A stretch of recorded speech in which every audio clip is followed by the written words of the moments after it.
آج ہمارے وہ اسلامی ممالک جو کل تک خاموشی سے امریکہ کو اپنے فوجی اڈے بنانے کی اجازت دیے ہوئے تھے، یہ جانتے ہوئے کہ کل یہ فوجی اڈے دوسرے مسلمان ممالک کے خلاف ہی استعمال ہوں گے، آج ان کو پریشانی ہو رہی ہے کہ ہم کیوں رگڑے گئے۔ بھائی ظاہر ہے جب ایران جوابی کارروائی کرے گا تو اس جوابی کارروائی کو جب روکنے کی کوشش کی جائے گی تو وہ علاقے بھی متاثر ہوں گے جنہیں ٹارگٹ نہیں کیا جا رہا تھا۔ یہ امت مسلمہ کے لیے غور و فکر کرنے کا مقام ہے۔ بات صرف ایران کی نہیں، نہ ٹرمپ یا نیتن یاہو کی ہے۔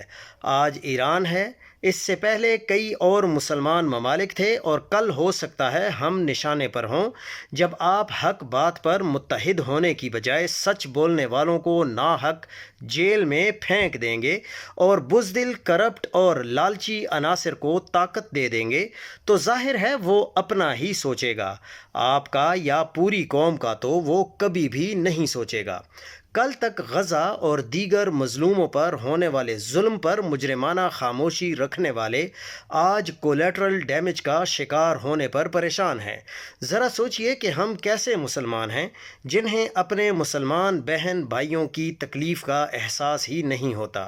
عالمی طاقتیں جہاں اشارہ کریں ہم لڑنا شروع کر دیتے ہیں، خود ہی کا کوئی کانسیپٹ ہی نہیں رہ گیا، اور جو عقل کی بات کرے اس پر دو ٹانگوں والے کتے چھوڑ دیے جاتے ہیں کہ کسی طرح یہ عقل کی بات روک دی جائے۔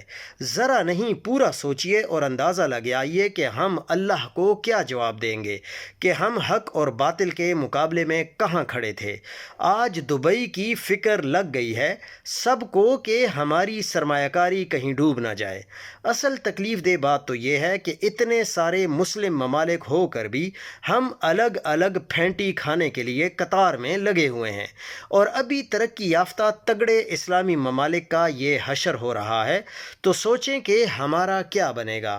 اگر کسی کو یہ خوش فہمی ہے کہ ٹرمپ کی ذلیل ترین حد تک خوشامد کر کے ہم بچ جائیں گے تو معاف کیجیے گا، یہ معاملہ تھوڑا پوسٹ پون تو شاید ہو جائے لیکن ختم نہیں ہوگا۔